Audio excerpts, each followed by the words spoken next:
My CEO girlfriend would never have imagined this in her wildest dreams. She was just in a bad mood and wanted to threaten me with a breakup so I'd lower my head and coax her. But I nodded without hesitation and agreed. She froze. Then she emphasized it again. "Didn't you hear me?" I said. "We're breaking up." To show that I understood, I went straight to HR and submitted my resignation letter. She panicked, thinking about how to win me back. But what she never expected even more was that, the very next day, I showed up at her company again. I explained calmly, "A breakup is a breakup. Work is work. It's not easy to find a job these days. Gotta make money. Nothing embarrassing about that." Chapter 1. When Willow said we should break up, I was crouching beside the ergonomic chair in her office, gripping a screwdriver. The chair had been squeaking lately. She said it was affecting her mood at work. "George, let's break up." She stood in front of the floor-to-ceiling window, backlit. Her ash-gray custom suit outlined her figure, sharp and coldly elegant. "I'm bored." As she spoke, she casually picked up a black card from her desk, held it between two fingers, and tossed it at me like a scrap of paper. It flipped twice in the air before landing on the floor beside my knee with a soft tap. I was still holding the oil-stained screwdriver, my fingertips slightly cold. I looked up at her. Outside, the CBD skyline glittered like scattered diamonds. She stood in that light like an ice sculpture, not even her eyelashes moving. "Okay," I said. "Just one word." She paused. Not hesitation, but failure to process. Like a finely tuned machine suddenly jammed by a loose screw, its rhythm thrown off for a beat. She turned to look at me in those almond-shaped eyes that always carried frost. For the first time, I saw an emotion I could understand. Shock. "Didn't you hear me?" Her voice rose slightly. I said, "We're breaking up." I put the screwdriver back into the toolbox, closed the lid, and wiped the grease off my fingers with a rag. "I heard you," I said. "You said you're bored." I said, "I get it." Her lips moved, as if she wanted to say something, but she swallowed it back down. She went silent for a few seconds, then gestured toward the black card on the floor with her chin. "Take that card. Consider it compensation." I glanced at it. It was Willow's secondary card. I didn't know the limit, but it was definitely enough for someone like me, an IT guy earning $8,000 a month, to coast for years. I didn't pick it up. No need. I stood up and brushed non-existent dust off my pants. "I'll move back to my own place. I'll leave tonight." Willow's expression darkened instantly. She walked over to the sofa and sat down, crossing her legs, her fingers tapping rhythmically on her knee. That was her habit when she was unhappy. I'd been with her for a year. I knew it too well. "George Wang." She called my full name, her voice dropping a few degrees. "Are you sure?"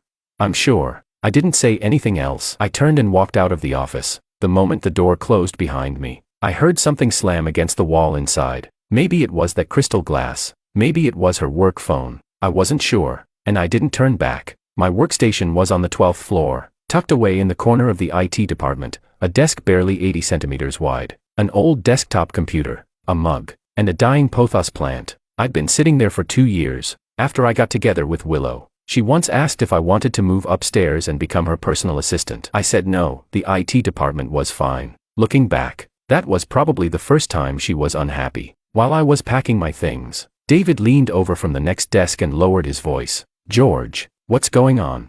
"I'm resigning," I said. "Huh? Why so sudden?" "Not sudden." I stuffed my mug and the pothos into a cardboard box. "Should have done it a long time ago." David opened his mouth, then didn't ask any further. He'd been here for years. He'd seen it all. What was going on between Willow and me? There wasn't a single person in the Orange Group who didn't know. The female CEO and the IT guy. What a perfect piece of gossip. Chapter 2. By the time I left the company, it was already dark. The July night breeze carried a wave of heat as it hit my face. Holding a cardboard box, I stood at the entrance of the office building and looked back at the 42-story glass tower. The words Orange Group glowed at the top in a cold white light. I withdrew my gaze and called a ride. From Willow's luxury apartment to my rented room in the urban village. It was a 40-minute drive. I took my suitcase and the box out of the trunk, climbed up to the 5th floor, and opened the peeling security door. 30 square meters. 1 room. 1 bathroom. Rent, $1,200 a month. The paint on the wall corners was damp and peeling, and the air carried a faint musty smell. I opened the window to let in some air, set the box on the table, and turned on my computer. There were 47 games sitting in my Steam library, more than half of them I had never even launched. During the year I was with Willow, my total playtime didn't exceed 20 hours. Any demand of hers, I had to respond immediately. Working overtime until midnight, I had to cook her a late-night meal. Car broke down, I had to fix it overnight. Anything at home malfunctioning, I was on call anytime. I wasn't her boyfriend. I was her personal repairman, nanny, and emotional dumping ground. I opened Elden Ring, cranked the graphics to max, ordered some barbecue takeout, and popped open an ice-cold Coke. The smoky aroma of grilled skewers mixed with the fizz of cola bursting on my tongue when the bold red words "you died" lit up on the screen. I leaned back in my chair and let out a long breath. No heartbreak, no tears, just a sense of relief, light and unburdened. My phone lit up, a message from the company group chat. I tapped it open. Someone had posted anonymously. Heard that George from IT got dumped by President Liu. The chat went silent for 3 seconds, then exploded. Seriously? I knew it. That kind of relationship could never last. Sigh. George is a good guy. What a pity. What pity. He got to sleep with the female CEO. Worth it already. I muted the chat and turned off my screen. Outside the window, I could hear the clattering of mahjong tiles from the parlor downstairs. The couple next door was arguing again. In the alley, stray cats wailed like crying babies. These sounds used to feel annoying. Now, they somehow felt familiar, almost comforting. I rolled up my sleeves, finished the last skewer of lamb, and kept playing. At 2 in the morning, while I was getting utterly destroyed by the Valkyrie, my phone vibrated. A message from Willow. You left a few things at my place. I replied with one word. Throw them away. Then I blocked her. Smooth. Effortless. All in one motion, just as decisive as when she tossed that black card. Only after blocking her did I realize that the corner of my mouth had lifted at some point. Damn, that felt good. Chapter 3. The day after the breakup, I went to work as usual. Yes, I didn't resign. Yesterday, when I carried that box and left, I was planning to quit, but after sleeping on it, I thought it through. Why should I be the one to leave? I didn't do anything wrong, so I arrived at the company at 7:50, swiped my card, went upstairs, sat back down at my 80-centimeter wide desk, turned on my computer, and started handling the unfinished tickets from yesterday. When David saw me, his eyes nearly popped out. Aren't you resigning? I smiled. Thought about it. Why quit when I haven't found another job? I took a sip of my instant coffee. Jobs aren't easy to come by these days. David gave me a look like I was playing with fire, shook his head, and said nothing more. At 10 in the morning, I took my chipped mug to the pantry to get some water. The pantry was on the 16th floor, the same floor as Willow Liu's office. I wasn't doing it on purpose. The water dispenser on the IT floor was broken, and maintenance said it wouldn't be fixed until the afternoon. The pantry door was slightly ajar. As I reached the entrance, I heard voices inside. Someone said, President Liu looked awful today. She ripped Sam from marketing apart in the morning meeting. Not just Sam, Lisa from finance got scolded too. Said her report looked like elementary school homework. Did you notice? President Liu is wearing sunglasses today. So what? She even wore them during the meeting, never took them off. Her eyes must be swollen from crying. A brief silence. Then a burst of suppressed giggles. Could it be because of that George from IT? What else? I heard after George left her office yesterday, she smashed quite a few things. TSK, the female CEO trapped by love. Come on. It's just her not being used to it yet. Think about it, if you raise a dog for a year and it suddenly runs off, you'd feel bad for a couple of days too. I pushed the door open. The pantry instantly fell silent, so quiet you could hear a pin drop. 3 female employees stood there holding their cups, their expressions like thieves caught red-handed, faces flushing from red to pale. I didn't look at them. I walked straight to the coffee machine and pressed the button. Coffee dripped steadily into my mug, its aroma spreading through the air. The 3 of them slipped out behind me like guilty fugitives. The last one even nearly tripped over the threshold on her way out. I turned around with my coffee and leaned against the counter, sipping slowly. Sunlight streamed in through the window, spreading brightly across the floor. As I drank, the pantry door opened again. This time, it was Willow. She wasn't wearing sunglasses. Her eyes were indeed a little swollen. Her tailored black suit dress outlined her slender waist, and the 10-centimeter heels made her look like a blade drawn from its sheath. The moment she saw me, her steps faltered slightly. Then she walked in as if nothing had happened, picked up a cup, and went to the coffee machine. From start to finish, she didn't look at me. I didn't look at her either. I kept drinking my coffee. The pantry was so quiet that only the low hum of the coffee machine remained. Her coffee was ready. She took a sip, and immediately frowned. Too bitter, she said. It sounded like she was talking to herself, or to me. I didn't respond. She set the cup down and finally turned to look at me. The bloodshot veins in her almond eyes were clear, the redness at the corners not fully faded. George, she said softly, you blocked me. Yeah, why? We broke up. If I don't block you, what? Keep you around for the holidays. She took a deep breath, her chest rising and falling. I saw her fingers gripping the cup handle tighten slightly, the knuckles turning pale. She said, your things, just throw them away. I cut her off. Her lips pressed into a thin line. Something swirled in her eyes, but she forced it back. Fine, she said. Then she turned, stepped away in her high heels, and left without looking back. She didn't take another sip of the coffee. I looked at the abandoned cup, the dark brown surface covered with a thin layer of foam, slowly breaking apart. Back then, whenever she drank coffee, I would prepare it 10 minutes in advance, just the right temperature. 1.5 spoons of sugar, 1/3 milk. She had a picky taste, even the slightest difference, and she wouldn't drink it. I finished my own coffee, rinsed the mug clean, and went back to the 12th floor. Chapter 4. In the afternoon, an all-staff email was sent through the company's internal system. The sender was Willow. The content read, effective immediately. Instant coffee will no longer be provided in the pantry. It will be replaced with freshly ground coffee machines. Please be informed. I finished reading the email, closed the page, and continued typing my code. Tony from the next desk leaned over and lowered his voice. George, what do you think President Liu means by this? Instant coffee's always been free, why switch to fresh ground all of a sudden? No idea, I said. Tony leaned in even closer, looking all mysterious. I heard President Liu took one sip of coffee in the pantry today and just left it there. Think she found instant coffee too disgusting? Maybe. He looked baffled. But freshly ground coffee is expensive. Since when is President Liu this generous?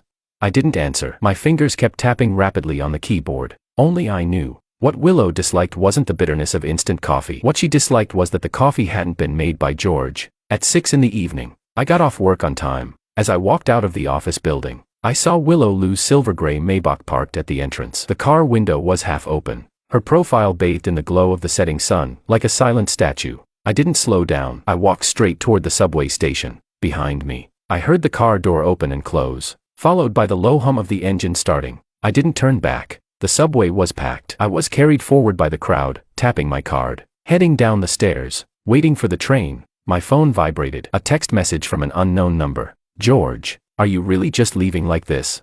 I looked at it for 2 seconds, deleted it, and blocked the number. Clean and efficient. One smooth motion. The train pulled into the station, wind rushing through and lifting my hair. I stepped inside, leaned against the handrail by the door, and closed my eyes. A scene suddenly flashed through my mind. A year ago, the same station, the same train car. That day, I had worked overtime until midnight. For once, Willow said she would drive me home. I refused. I said I'd take the subway. She stood at the entrance of the office building, watching me walk toward the station. Then suddenly, she called out, George. I turned back. She stood under the lights of that 42-story glass tower, backlit, her expression impossible to read. See you tomorrow, she said. See you tomorrow. That was probably the gentlest she had ever been to me in that entire year. The train arrived at my stop. I opened my eyes and stepped out. The platform was crowded, the advertisement lights glaring. I quickened my pace, left the station, and walked into the narrow alley of the urban village. The clatter of mahjong tiles, the arguing couple, the stray cats crying. I got home, turned on my computer, and continued gaming. When the bold red "You died" appeared on the screen again, I put down the controller, picked up my phone, opened a job app, and started browsing listings. After half an hour, I sent out 3 resumes, then turned off the lights and went to sleep. No dreams. Day 3 after the breakup. Work, code, lunch, code, off work. Day 4. Same routine. Day 5. Friday. In the afternoon, my desk phone rang. George, come upstairs. It was Willow. What is it? I asked. There was a brief silence on the other end before she said, the chair is squeaking again. Chapter 5. Willow's office was on the 42nd floor. The entire floor held only her office and a meeting room. The corridor was covered with dark gray carpet, silent underfoot. I stood at her office door and raised my hand to knock. Come in. I pushed the door open. Willow sat in her executive chair. A stack of documents spread out before her. A fountain pen held between her fingers. Today she was wearing a white silk blouse, one button undone at the collar, revealing a hint of her collarbone. Her hair was loosely tied behind her head, a few strands falling by her ears. No makeup. Or rather, very light makeup. I walked in and stopped in front of her desk. Where's the chair making noise? I asked. She didn't look up, still reading the documents. She pointed under the chair with her pen. Listen yourself. I was silent for 3 seconds. The chair wasn't making any noise at all. She was sitting there perfectly still. What sound could there be? I don't hear anything, I said. She finally looked up. There was something in her almond-shaped eyes that I couldn't quite read. Crouch down and listen, she said. I looked at her, unmoving. She looked back at me. The office was so quiet that only the hum of the central air conditioning could be heard. In the end, I moved first. I walked around behind her chair, crouched down, and pretended to inspect the base and screws. In truth, there was nothing wrong. I had just fixed this chair the day we broke up. The screws tightened firmly, the wheels lubricated. It would stay silent for at least half a year. No problem, I said as I stood up. brushing off my hands. You probably misheard. I didn't, she said. Then it's your imagination. Her expression shifted slightly. The pen dragged across the paper, leaving a long streak of ink. George Wang. She called my full name, her voice low. Any other instructions? President Liu, I asked. Do you have to talk to me like this? How should I talk? Then, I looked straight into her eyes. President Liu, teach me. Her eyes reddened instantly. Just for a moment, the redness spread at the corners like ink bleeding through paper. She lowered her head, closed the file, her voice hoarse. Nothing. You can go. I turned and walked out. Just as I reached the door, her voice came from behind me. George, are you really not sad at all? My hand was already on the doorknob. Somewhere in the corridor, someone walked past. Leather shoes pressed softly against the carpet, making dull, muted sounds. I turned back and looked at her. She sat behind that wide desk, the setting sun casting a golden hue over her profile. Something in her eyes had shattered, completely beyond repair. Willow Liu. I said her full name for the first time. You're the one who said you were bored. The door closed behind me. The corridor was empty, the dark gray carpet stretching to the end. Sunlight poured in from the window at the far end, dragging my shadow long across the floor. I didn't take the elevator. I walked down the stairs to the 12th floor. The stairwell was quiet, only my footsteps echoed, one after another, like a heartbeat. When I reached the 20th floor, I stopped, leaned against the wall, and closed my eyes. Her expression from just now filled my mind, the way the light in her eyes shattered, the way she forced herself not to cry. I took a deep breath, opened my eyes, and continued walking down. Back at my desk, David leaned over and handed me a cigarette. Want one? I took it and followed him to the stairwell. David had been at Orange Group for over a decade, a seasoned veteran of the IT department. He lit his cigarette, took a drag, and exhaled a cloud of smoke. George, let me give you some advice, he said. Either cut it off clean, or don't hold back. Staying stuck in between like this, you're the one who suffers. I lit mine and said nothing. That President Liu, yeah, she's proud, and her temper's not great. David flicked the ash, but she really does care about you. Think about it. How does an IT guy like you get to walk in and out of the CEO's office for a whole year? You think everyone else is blind? David, I said after taking a drag, she's the one who brought up the breakup. When a woman says break up, 9 times out of 10, she doesn't mean it. David shook his head. She just wants you to coax her. But you, she says break up. You say okay. You didn't follow the script at all. I couldn't help but laugh. David frowned. What are you laughing at? I'm serious. He stubbed his cigarette out in the ashtray. If you really didn't care, why are you laughing?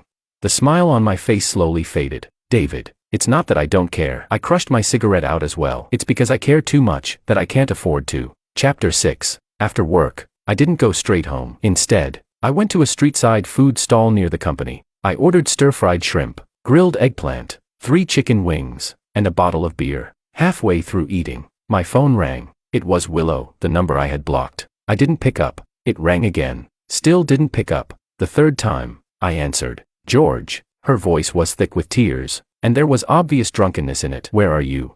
Have you been drinking? I asked. I'm asking where you are.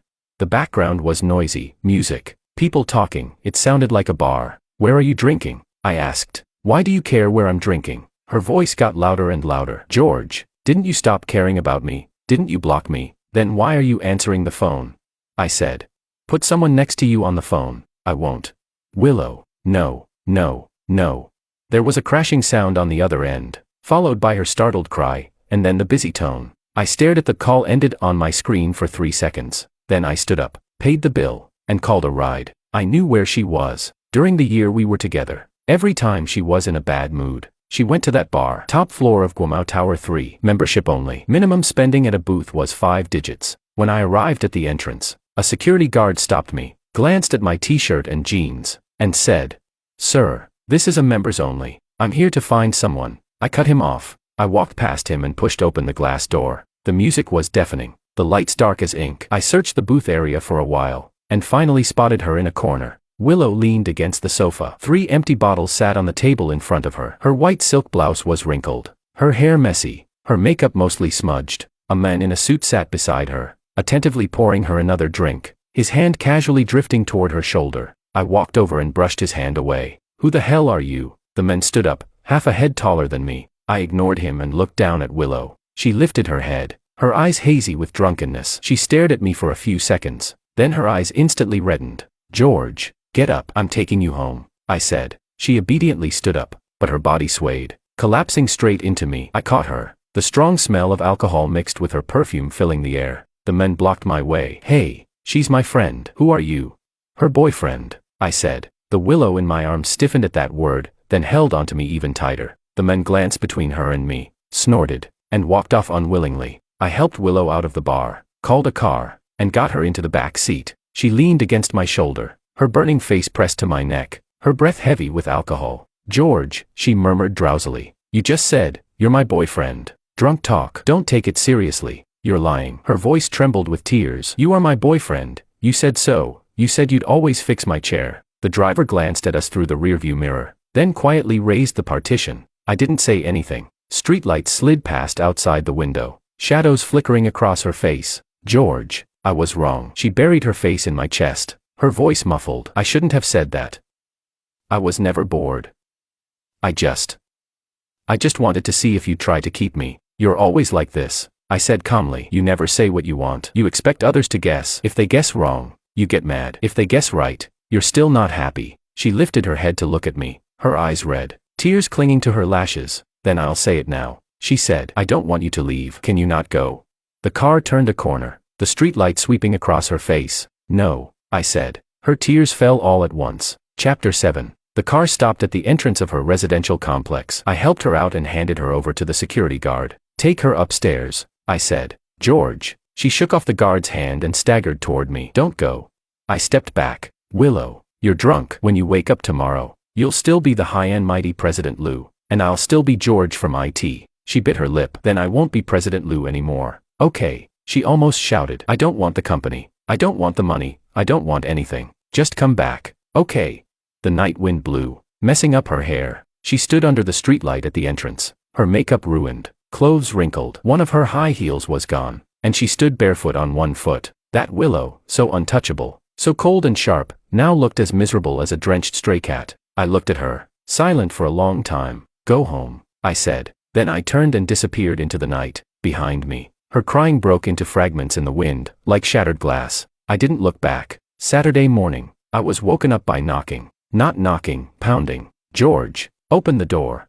I rolled over and covered my head with a pillow. The banging lasted about 5 minutes before it stopped. Just as I thought she'd left, my phone started vibrating. Unknown number. I blocked one. She switched to another, like a game of whack-a-mole. Eventually, I picked up. Come downstairs. Willow's voice was hoarse, like sandpaper scraping metal. I frowned. Willow, it's Saturday. I'm sleeping. If you don't come down, I'm not leaving. Suit yourself. I hung up and went back to sleep. About 20 minutes later, a commotion broke out downstairs. People shouting, laughing, even whistling. I got up, walked to the window, and looked down. Willow stood below, holding up a big sign. On it, written in crooked marker, were 4 large characters. George. I was wrong. She wore a wrinkled white t-shirt, her hair tied into a messy ponytail. No makeup. Her eyes were swollen like walnuts. A crowd of neighbors had gathered around her, some filming, some taking pictures, some even live streaming. Damn it, I muttered, throwing on my clothes and rushing downstairs. When I reached the bottom, Willow saw me. Her eyes lit up for a moment, then dimmed again. Why did you come down? She said. Weren't you going to sleep? I sighed. Put the sign down. No, Willow. Not unless you agree to get back together with me. The crowd erupted, people cheering, teasing. Bro, just say yes already. She's amazing. Don't let her go. If you won't, I will.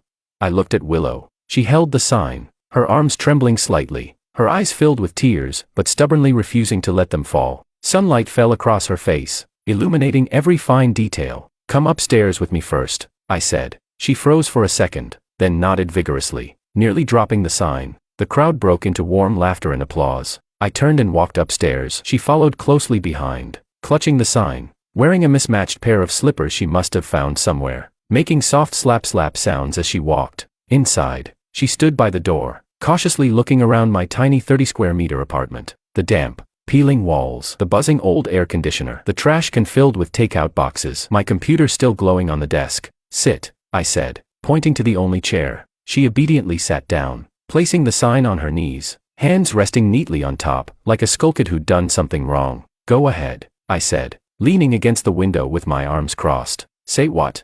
Whatever you want to say. She lowered her head, staring at the sign on her knees, silent for a long time. George, was I really that bad to you before? I didn't answer. I made you fix things, cook late-night meals, Be on call anytime. Her voice grew softer and softer. I never asked if you were willing or tired. I think.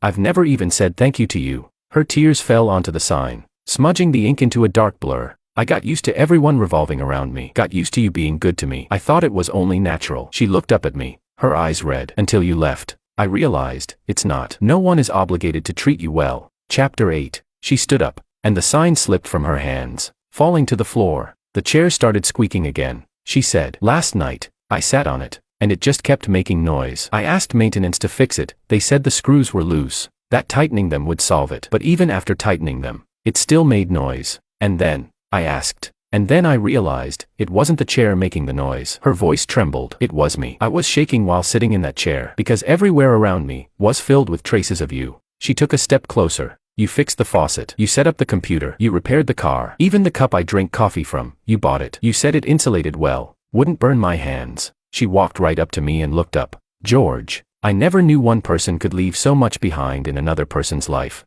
Her eyes were so red they looked like they might bleed. Yet her tears still didn't fall. After you left, I couldn't sleep every night. I'd lie in bed, tossing and turning, thinking about every word I said to you this past year. Everything I did. Her voice grew softer. And then I realized.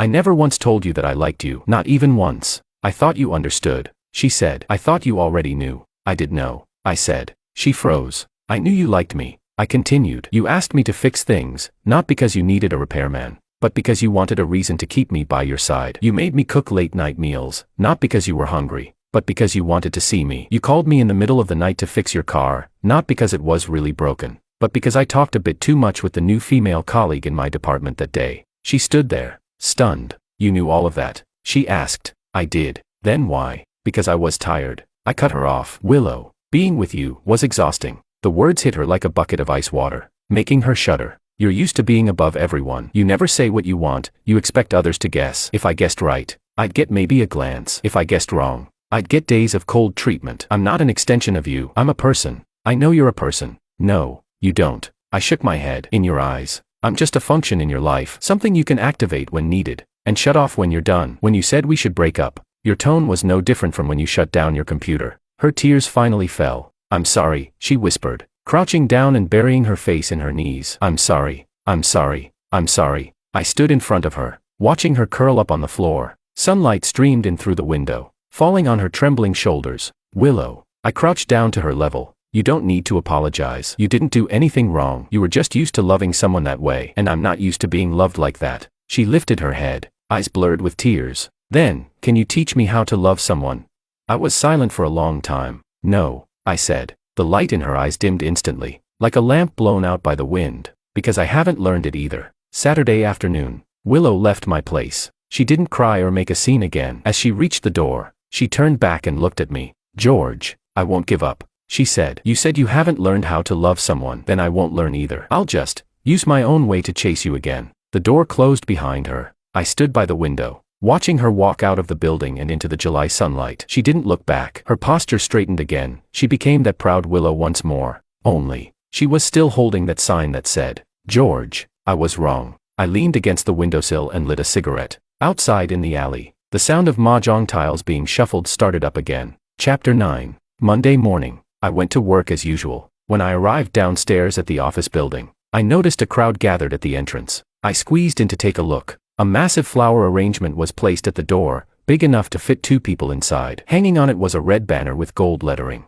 George, be my boyfriend. Willow. Everyone in the company stood there, staring at me in unison, expressionless. I walked past the flowers and swiped my card to enter. Behind me, a wave of cheers and teasing erupted like a roaring tide. In the elevator, David leaned over, clearly enjoying the drama. George, what the hell is going on? President Liu is chasing you now. No idea. What do you mean, no idea? It's written right there on the banner. Maybe it's a prank. Prank my ass. That's President Liu's official seal on it.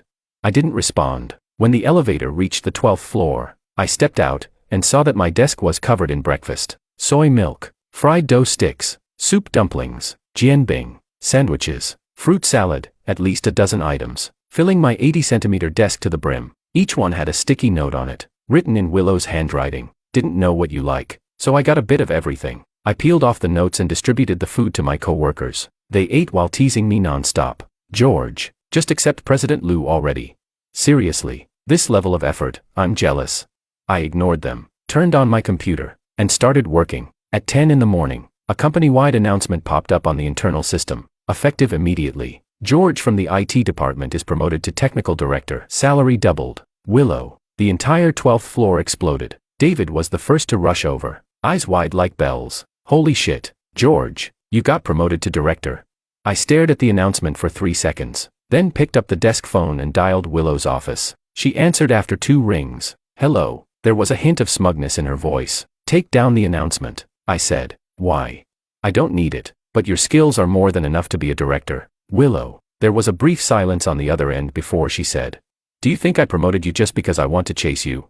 Isn't that the case? I asked. George. Her voice suddenly turned serious. The system vulnerability you fixed last month saved the company from a potential loss of 13 million. You didn't know that, did you?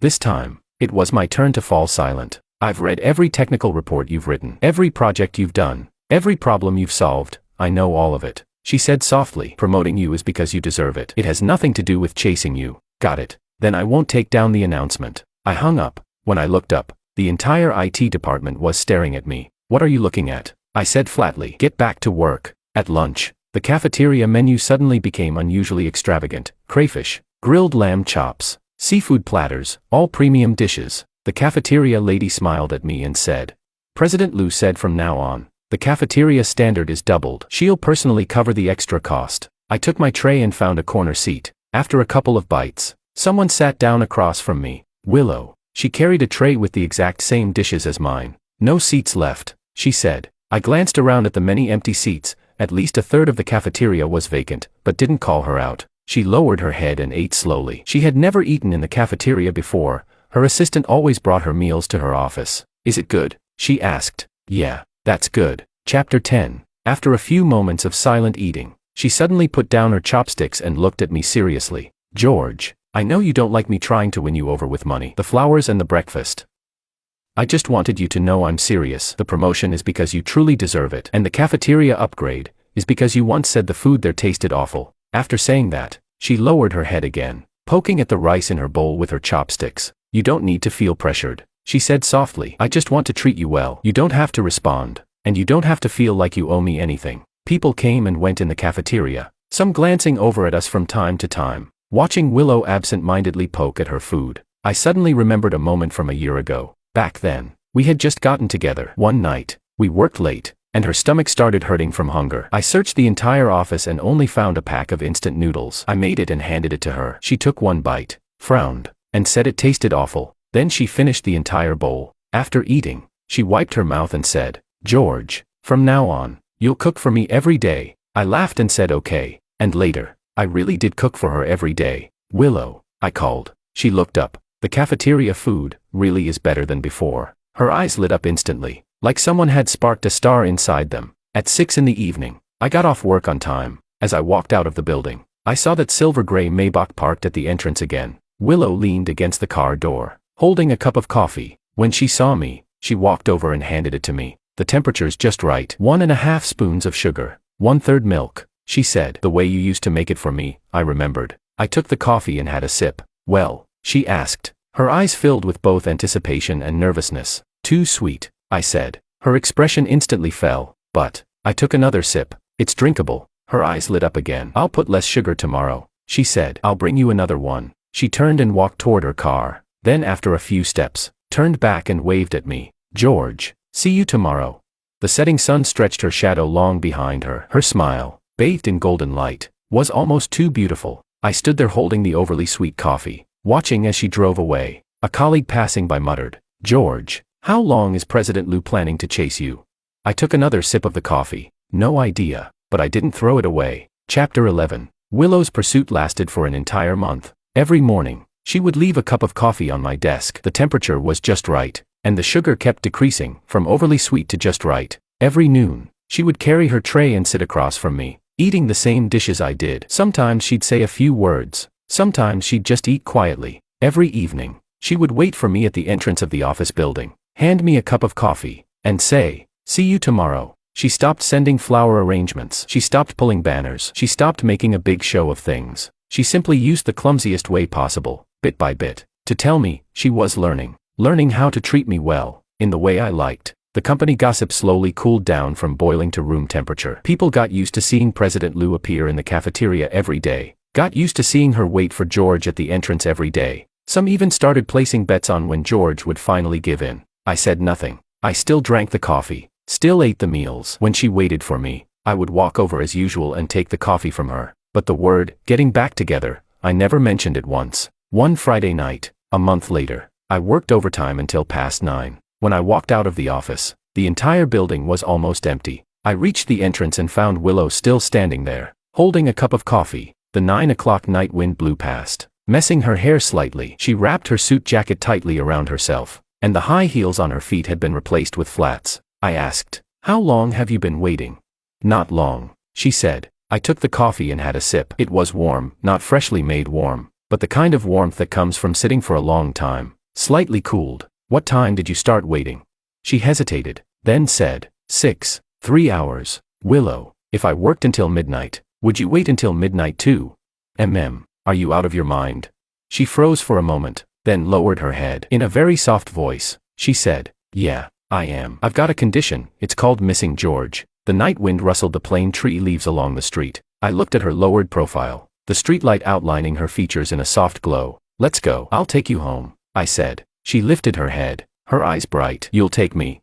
I said. "You waited 3 hours. I'll give you a ride, call it even." She smiled. The smile was faint, like a night-blooming flower quietly opening in the dark. We walked side by side through the night. When we passed a convenience store, she suddenly stopped. "George, I want some Odin," I asked. "Don't you never eat street food?" I didn't before, now I do. I walked into the convenience store, bought 2 portions of Odin, and we sat on the bench outside. She carefully took a bite of fish tofu, only to inhale sharply from the heat. "Is it good?" I asked. "It's good." Her eyes curved like crescents. "How did I never know Odin was this delicious?" "Because you used to be President Liu." Her chewing paused for a moment, then she slowly swallowed. "I still am President Liu," she said softly, "but I can also be a President Liu who eats Odin." I didn't respond. The neon lights of the night market flickered in the distance. The convenience store lights cast our shadows long across the ground. "George," she suddenly said, "do you remember the first time we met?" I nodded. Chapter 12. That was 2 years ago. My 3rd day at Orange. New employee onboarding for the IT department was held in a conference room on the 16th floor. When Willow pushed the door open and walked in, everyone stood up, except me. Not because I had some kind of backbone. I was squatting under the table fixing the projector. She walked in from the doorway, her high heels clicking crisply against the floor. Then she stopped by the conference table and glanced down at me crouching on the ground. "What are you doing?" "Fixing the projector," I replied. "You're from IT?"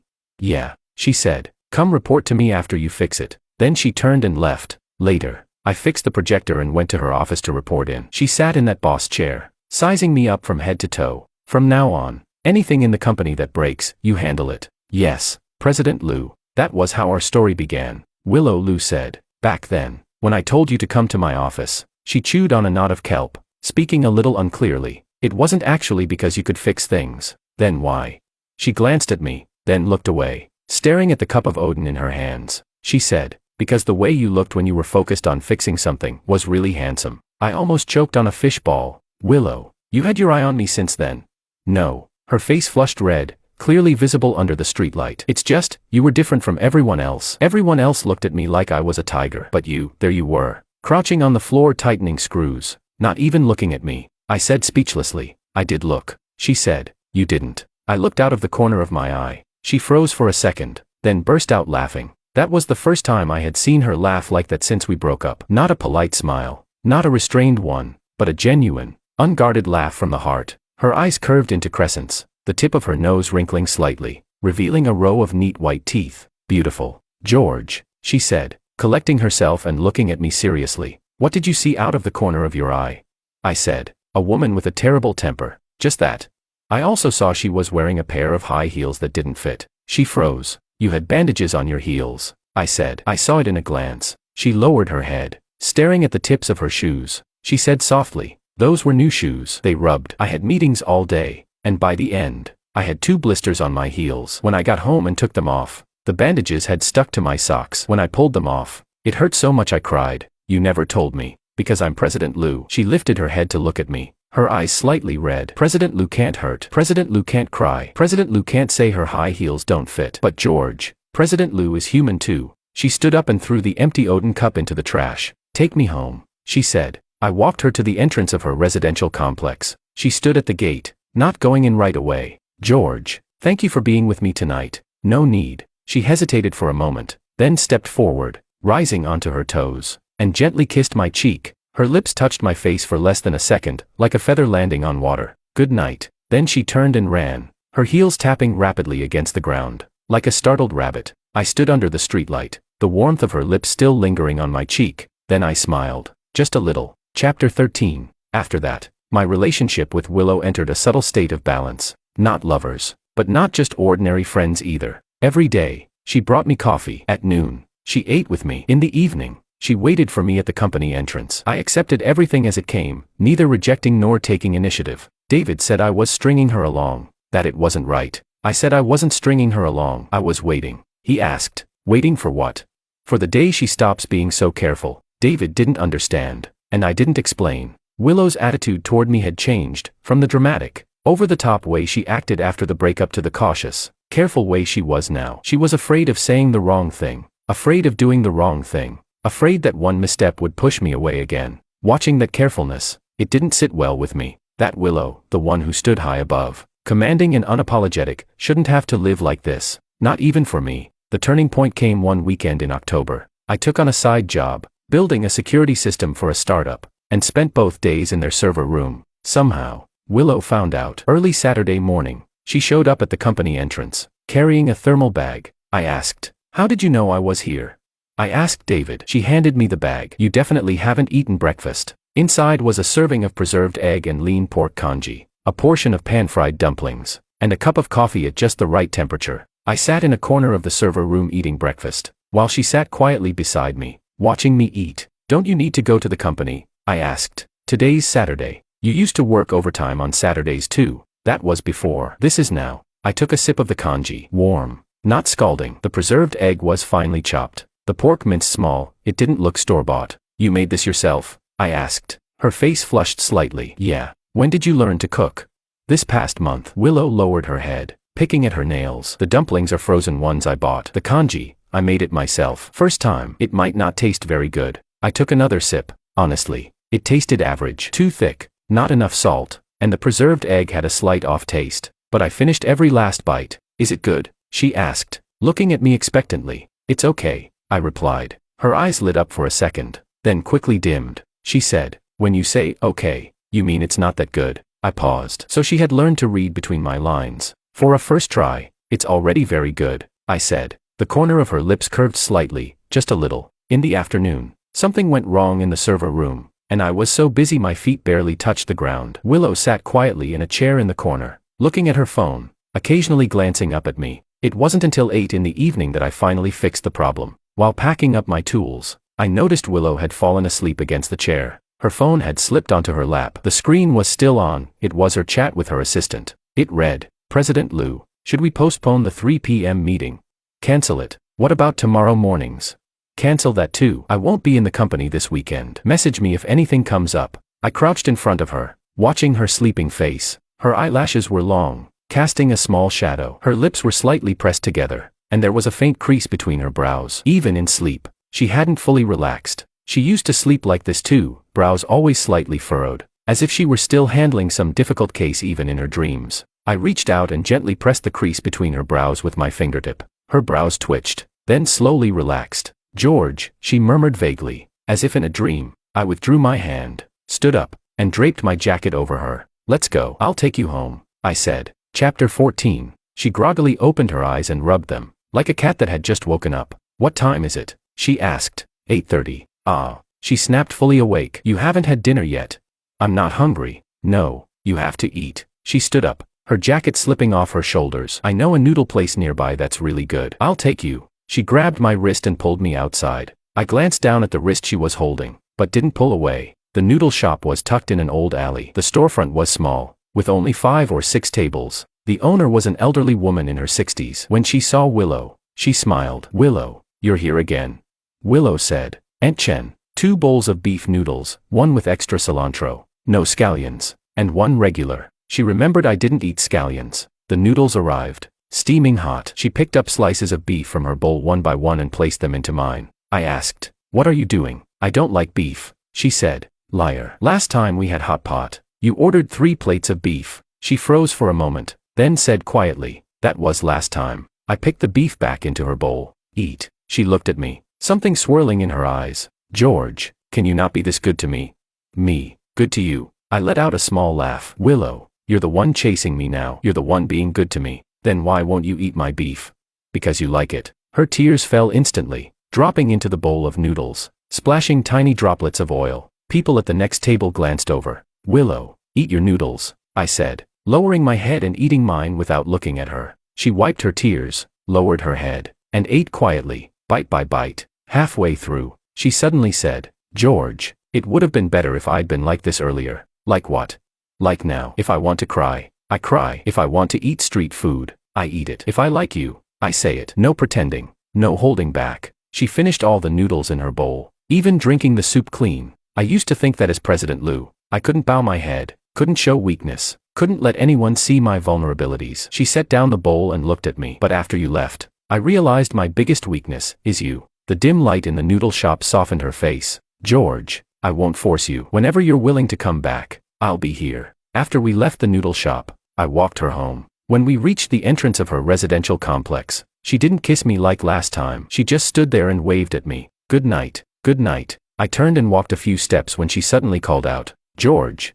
I turned back. "Tomorrow morning, I'll still bring you coffee." Under the streetlight, her smile was faint, but her eyes were bright. I nodded, then turned and disappeared into the night. Something inside me quietly loosened. Chapter 15. The final straw came without warning. One Wednesday in November, something went wrong at Orange Group. The company's core database was hit by ransomware. All data was encrypted, and the attackers demanded a ransom of 50 million. From 8 a.m. to 3 p.m., the IT department worked non-stop, but made no progress. The entire company fell into paralysis. All systems were down, all files inaccessible, all business operations halted. Calls from the board came one after another into Willow's office. The shareholders spoke harshly, demanding she resolve the issue immediately. At 4 p.m., Willow convened an emergency meeting. The conference room was packed. Department heads, technical backbones, legal, PR, an overwhelming crowd. Willow sat at the head of the table, her face ashen. The newly appointed IT director wiped his sweat and said,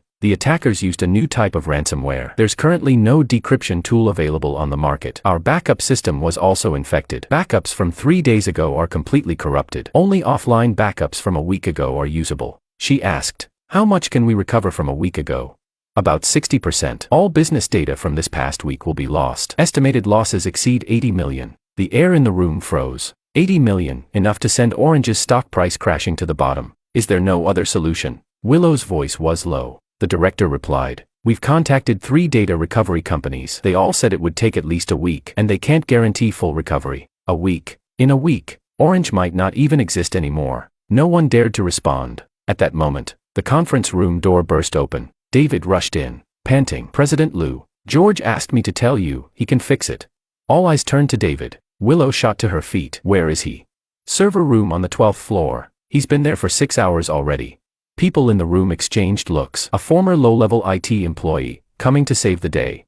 Willow didn't hesitate. She strode out in her heels. "I got David's call at 8 in the morning. He said the company database had been hacked and no one could do anything." I hung up, grabbed my coat, and headed out. When I arrived, the IT department was running around like headless flies. I went straight into the server room, shut the door, and got to work. The ransomware's encryption algorithm was complex, but not unsolvable. I dealt with this kind of virus before. Last year, I handled a similar case for a client. For 6 hours, I sat in front of the computer, my fingers barely stopping. Lines of code scrolled across the screen. My eyes burned like sand had gotten into them. My wrists ached like they were about to snap, but I didn't stop. When the server room door opened, I was writing the final part of the decryption script. "George." I didn't turn around. "Don't disturb me." Footsteps stopped behind me. Then silence. My fingers flew across the keyboard. After finishing the last line of code, I hit enter. A progress bar appeared on the screen. 1%, 5%, 10%. I leaned back in my chair, closed my eyes, and let out a long breath. When the bar reached 100%, a line of green text popped up. "Decryption successful." The database was restored. All the data, intact. I opened my eyes and turned around. Willow stood behind me, looking at me, her eyes so red they looked like they might bleed. "It's done," I said. "All the data's recovered." She didn't look at the screen, she just looked at me. "You stayed here for 6 hours. About that. Why didn't you tell me?" "Wouldn't have helped. You don't know how to code anyway." Her lips trembled. Tears streamed down her face. "George, why would you do this? Didn't you say you were done with me? Didn't you leave? Then why come back?" I stood up and stretched my aching wrists. "Because your company was about to collapse. What does that have to do with you?" "It has everything to do with you." She froze, tears clinging to her lashes, forgetting to fall. The servers hummed in the background, indicator lights flickering endlessly. "Willow." I looked into her eyes. "This past month, you brought me coffee every day, ate with me every day, waited for me at the company entrance every day. You think I didn't know how many times you burned your hands learning to cook? You think I didn't know how many social engagements you canceled just to sit with me in the cafeteria? You think I didn't know you moved your office to the 12th floor meeting room just because you could see my desk from there?" Chapter 16. She was completely stunned. Willow's mouth fell open. "Wait, you knew all of that?" I let out a light laugh. "I told you, whenever you want something, you never say it. But everything you do, I can see." I stepped forward and said calmly.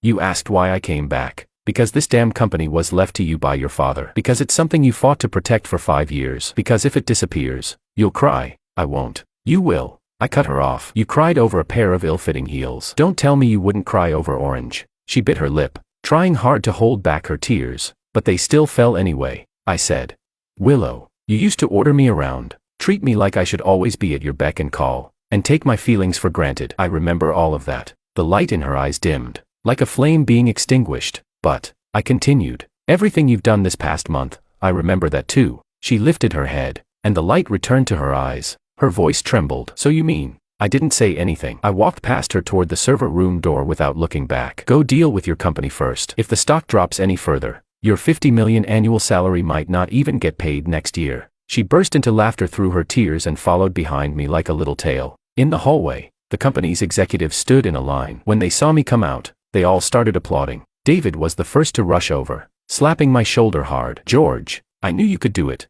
He nearly knocked me sideways. "Easy. My wrist still hurts." Willow immediately stepped forward and brushed David's hand away. "His wrist hurts. Don't touch him." David froze for a moment, then gave a meaningful smile. "Oh, got it. President Liu." Willow's face flushed instantly, from the tips of her ears down to her neck. That night, Willow opened a bottle of red wine in her office. After the data was restored, the company systems came back online, the stock price stabilized, and the board finally quieted down. The tension she had been holding all day finally released. She leaned back on the sofa, looking like all the strength had drained from her body. "George, thank you." She held a wine glass, her eyes still shimmering slightly from the alcohol. "No need. Can you stop saying no need every time?" "What should I say then?" She set down the glass and looked at me seriously. "You can say, I want to." Outside the window, the CBD was lit up with dazzling lights. Those brilliant lights streamed through the floor-to-ceiling windows, casting mottled shadows across her face. I stayed silent for a long time. Then I stood up, walked over to her, and looked down at her. "Willow, lift your head." She raised her head, my reflection visible in her eyes. I said, "From now on, if you want something, say it directly. Don't make me guess." She froze for a second, then nodded vigorously. I paused, then continued, "From now on, you're not allowed to treat me like some on-call repairman." She nodded again. I took a deep breath and said slowly, "From now on, you're not allowed to say you're tired of me." Tears surged into her eyes. She nodded desperately, like a pecking chick, and I bent down so we were at eye level. "If your shoes don't fit, tell me. If your heels get blistered, tell me. If it hurts, say it hurts. If you want to cry, then cry in front of me. You don't have to be President Liu." Her tears fell like a string of broken pearls, one after another. "George," her voice choked, barely able to form words. "Are you saying, Willow, let's start over?" She threw herself into my arms, knocking me back a step, her face buried in my chest. She cried uncontrollably, her whole body trembling, like a child who had suffered so much and was finally comforted. Chapter 17. I hesitated for a moment, then raised my hand and placed it on the back of her head. "Stop crying. Your makeup's going to smudge," I said. "I'm not wearing makeup." Her muffled voice came from my chest. "Then go ahead and cry." She cried even harder. Outside the window, the city lights glittered, and traffic flowed endlessly below. I held Willow in my arms. Standing in her office on the 42nd floor, that boss chair sat quietly in the corner, no longer making a sound. The first weekend after we got back together, Willow moved into my rented apartment. More precisely, she showed up with a suitcase and moved in by force. I asked, "You're not staying in that big flat of yours anymore?" I leaned against the doorframe, watching her take things out of her suitcase one by one. "It's too big. Feels empty living there alone." I frowned. "That still doesn't mean you have to move in here. 30 square meters, you'll bump into a wall just turning around." She stood up, hands on her hips, and looked around. The damp stain in the corner of the wall was still there. The old air conditioner still hummed loudly. The trash can was still full of takeout boxes. On my computer screen, the Steam interface was still open. "It's nice," she said. "What's nice about it? Your walk-in closet is bigger than this place." "George." She turned around and looked at me seriously. "It's not about how big it is. What matters is, you're here." That left me momentarily speechless. "When did you learn to say things like that?" I asked. "From you." She smiled, then went back to unpacking. She placed her skincare products in front of my chipped mirror, hung her suits in my tiny wardrobe, and set her laptop beside mine. The 30 square meter apartment suddenly felt cramped, and suddenly, full. That night, I took her to the street-side food stall downstairs. She was wearing one of my white t-shirts, sleeves rolled up to her elbows, denim shorts, and flip-flops, no makeup at all. Her hair was tied into a simple ponytail. When the stall owner saw her, she froze for a moment, then asked me, "George, is this your girlfriend?"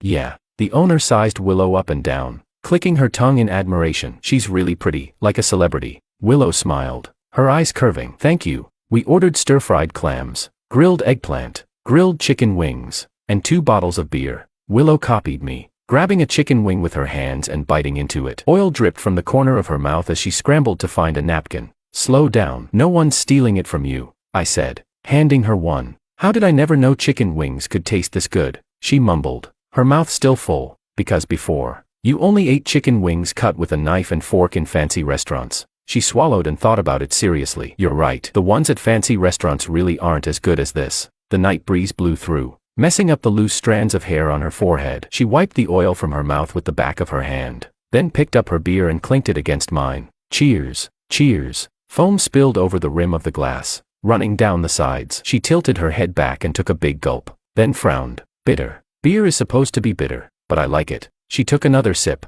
then set the glass down and stared at the streetlights in the distance. "George, why do people change?" "Because they meet someone who makes them want to change." She turned to look at me, the lights flickering in her eyes. "Then, am I that person?" "What do you think?" She smiled, fine lines forming at the corners of her eyes. "George, I've noticed, you've gotten better at saying nice things. Learned it from you." She rested her head on my shoulder, lightly, like a leaf settling on water. "Then from now on, we'll learn from each other." Chapter 18. In December, at Orange Group's annual gala, Willow did something that shocked everyone. Midway through the event, the host invited Willow on stage to give a speech. She walked up in a red evening gown, the spotlight falling on her like a blazing flame. "Everyone," Willow said, "this year marks the 20th anniversary of Orange. Over these 20 years, we've gone through many storms and achieved many successes." She paused, her gaze sweeping across everyone in the audience, then continued. "But for me, the most special thing this year isn't how much our performance has grown, nor how many major clients we've secured. It's..." Her eyes found me, sitting in the corner. "I lost someone, and then I found him again." The entire room fell silent. A lot of people have asked me, "Willow, you're a CEO worth billions. Why would you chase after an ordinary employee? Isn't that embarrassing?" She smiled. I told them, "It's not embarrassing because that person is worth it." People in the audience started to cheer and tease. "George," she said into the microphone, her voice echoing through the banquet hall, "I know you're down there. The heels I'm wearing today are 12 centimeters high. I've got 2 bandages on my heels. It really hurts." Everyone turned to look at me. She lifted her chin. "But I'm not afraid of the pain, because I've finally learned, if it hurts, I say it hurts." She took a deep breath. "George, I love you. Not President Lou loving George, Willow loving George. Will you come up here and give me a hug?" The entire hall exploded. Whistles, applause, cheers. It was deafening. I stood up, walked through the crowd, and stepped onto the stage. The lights were blinding. Hundreds of eyes were fixed on us. Willow stood at the center of the stage, her red gown like fire, her eyes shining like stars. "Do your feet really hurt?" I asked. "They really do." I crouched down and took off her high heels. She stood barefoot on the stage, a bit shorter than me now, looking up at me. "George, you haven't answered me yet." "Answered what?" "I said I love you. What about you?" I looked at her, at the anticipation and nervousness in her eyes, at her slightly trembling lips. Then I bent down and lifted her into my arms. She let out a small cry, her arms instinctively wrapping around my neck. The crowd erupted into thunderous cheers. "Willow," I said softly by her ear, holding her. "Don't wear shoes that don't fit anymore." Her eyes reddened. "Can't you just say the words?" "What words?" "You know exactly what I mean." "I don't, George." I lowered my head and gently pressed a kiss to her forehead. "I love you, now you know." She buried her face in my chest and gave a muffled mm. The cheers from the crowd nearly lifted the roof off the hall. David let out a loud whistle from the crowd and started clapping first. I carried Willow off the stage, through the celebrating crowd, and out of the banquet hall. The hallway was quiet, with only distant music and cheers echoing faintly. "George," she said softly in my arms, "where are you taking me?" "Home." "Which home?" "Our home." She pressed her face against my chest, listening to my heartbeat. Okay. Chapter 19. In the autumn 1 year later, Orange Group moved into its new headquarters building. 46 floors, 4 floors taller than before. Willow's office was on the top floor, and outside the floor-to-ceiling windows stretched the entire city skyline. Her executive chair had been replaced with a new one. It no longer creaked, because the person who used to fix the chair was now sitting on the sofa across from her. I quit my job in the IT department and started my own cybersecurity company. My office was in the building right next to Orange, and from her office window, Willow could see mine. "George," she leaned back in her chair, legs crossed, looking at me with a half-smile. "What are we eating tonight?" "You're cooking." "Why me again?" "Because I cooked yesterday. I'm not good at it." "Still gotta do it." She pouted, picked up her phone, and started scrolling through recipes. Sunlight streamed in through the floor-to-ceiling windows, falling across her face. She wore a white shirt, sleeves rolled up to her elbows, her hair loose and casual. No makeup, no high heels, no custom-tailored suit, but no matter how I looked at her, she was beautiful. "What are you staring at?" she asked without lifting her head. "You." The tips of her ears turned red. "It's been a year already." "Still not tired of looking?" "Not even close." She put down her phone, stood up, walked around the desk, and came over to me. Then she bent down and lightly pecked my lips. She said, "Then you can look for a lifetime." Outside the window, the city shimmered under the autumn sun. The streets below bustled with traffic and people coming and going. I reached out and pulled her into my arms. Catching the faint fragrance of her hair, I said, "Deal."